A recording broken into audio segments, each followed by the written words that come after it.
야곱이 눈을 들어보니 에서가 400명의 장정을 거느리고 오고 있는지라.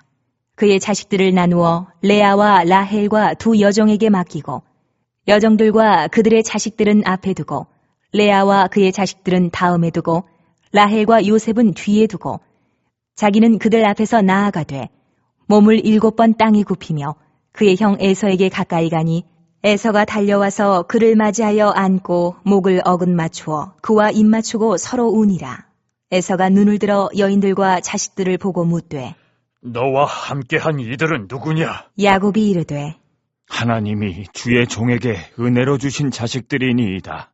그때의 여종들이 그의 자식들과 더불어 나아와 절하고 레아도 그의 자식들과 더불어 나아와 절하고 그 후에 요셉과 라헬과 더불어 나아와 절하니 에서가 또 이르되 내가 만난 바 이 모든 때는 무슨 까닭이냐? 야곱이 이르되 내 주께 은혜를 입으려 함이니이다. 에서가 이르되 내 동생아, 내게 있는 것이 족하니 내 소유는 내게 두라. 야곱이 이르되 그렇지 아니하니이다. 내가 형님의 눈앞에서 은혜를 입어 싸우면 청하건대 내 손에서 이 예물을 받으소서. 내가 형님의 얼굴을 배운즉 하나님의 얼굴을 본 것과 싸우며 형님도 나를 기뻐하심이니이다. 하나님이 내게 은혜를 베푸셨고 내 소유도 족하오니 청하건대 내가 형님께 드리는 예물을 받으소서 하고 그에게 강권함에 받으니라.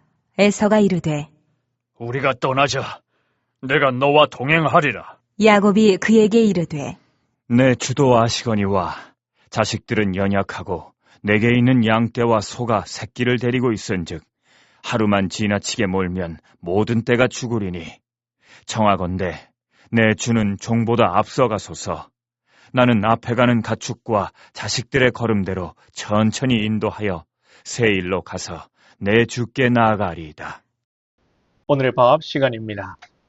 자, 주기도 오는 줄 알았던 형 에서가 달려와 야곱을 껴안습니다. 이 피비린내 나는 복수극이 예상되었지만 감동의 재회 드라마로 바뀌는 순간입니다. 이 기적 같은 변화가 어떻게 가능했을까요?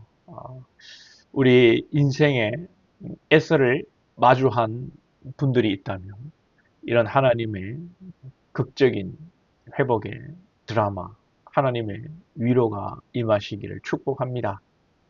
오늘 보면 10절을 보면 야곱이 형 에서에게 놀라운 고백을 하죠. 내가 형님의 얼굴을 본즉 하나님의 얼굴을 본 것 같사오며. 여기서 우리가 주목해야 할 단어가 얼굴입니다. 야곱은 어젯밤 야복강 나루터에서 하나님과 씨름하며 그곳 이름을 브니엘, 하나님의 얼굴이라고 불렀습니다. 반복되는 얼굴인데 단어가 특별히 하나님의 얼굴이죠. 내 앞에 환경, 야곱에게는 에서가 되겠지요. 내 앞에 환경을 대면하기 이전에 먼저 우리는 하나님의 얼굴을 대면해야 합니다. 어제까지 야곱에게 형 에서의 얼굴은 생각만 해도 공포 그 자체였습니다. 그러나 하나님과 씨름하며 자신의 환도뼈가 부러지고 야곱이 속이는 자에서 이제 하나님과 겨루 이겼다는 이스라엘로 이름이 바뀐 후에 야곱의 이 세상을 바라보는 그 시선이 달라지는 것입니다. 야곱은 이제 예전처럼 뒤로 숨지 않습니다. 3절을 보면 자기는 그들 앞에서 나아가되 라고 기록합니다. 하나님의 얼굴을 본 이 사람 야곱은 세상의 얼굴 앞에서 이제 당당해지는 거죠. 여태는 어떻게 했습니까?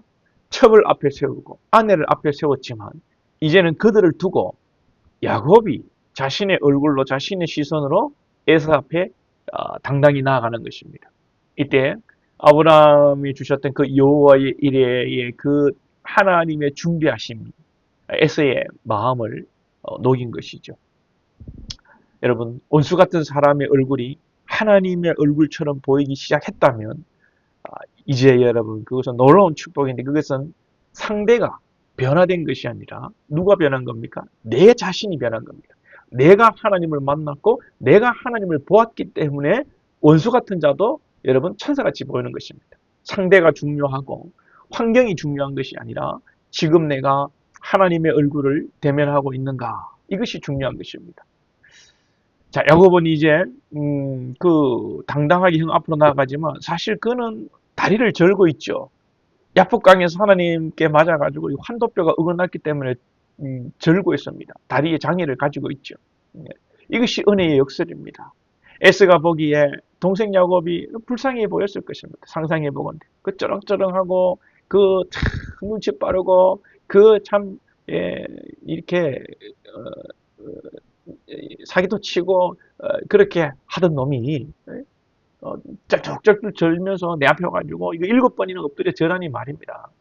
하나님의 손에 의해 부서진 이 야곱의 그 육체의 모습이 오히려 상대의 마음을 녹이는 무기가 되는 거죠.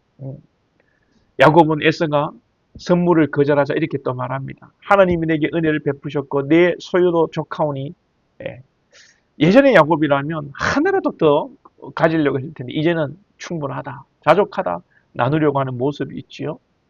여러분, 여러분의 삶에 환도뼈가 부러진 것 같은 고난이 있습니까? 여러분이 정말 힘들고 어려운 그런 삶들이 때로는 있지요. 이것은요, 여러분들을 망가뜨리는 것이 아니라 세상의 공격으로부터 여러분을 보호하시려는 하나님의 신비로운 작업일 수 있습니다. 여러분의 약함이나 여러분의 어떤 그 부끄러움, 치부를 너무 여러분 부끄럽게 생각하거나 좌절하거나 하지 마시고 자신을 약하다고만 생각하지 마시고 하나님의 도우심을 이루는 방편이 이것이다. 이것이 나의 무기다.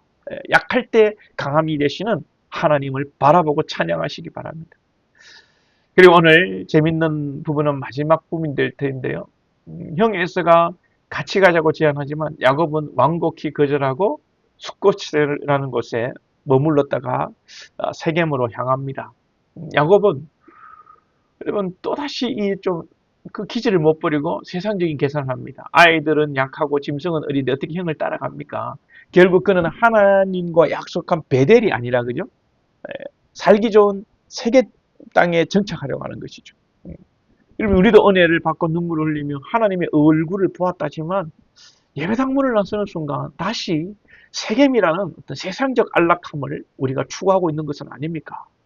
하나님은 야곱을 베델로 부르셨지 세겜으로 부자로 그렇게 부른 것이 아닙니다. 사랑하는 여러분, 야곱의 인생은 결코 순탄치 않았습니다.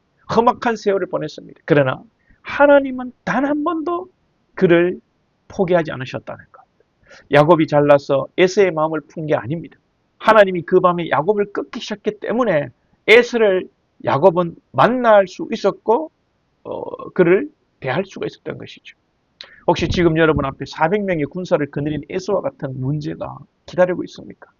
사람을 찾아가 사정하기 전에 먼저 하나님의 얼굴 분이엘을 구하시기 바랍니다. 여러분의 환도뼈를 치시는 하나님의 손길이 사실은 여러분을 살리는 생명의 손길임을 믿으시고 받아들이시기 바랍니다. 그리고 우리가 은혜를 입고 안주하거나 내 뜻대로 살지 않고 더욱 하나님의 뜻을 구하고 주의 뜻과 계획을 쫓아갈 수 있는 그런 삶들이 될 수 있기를 축복합니다.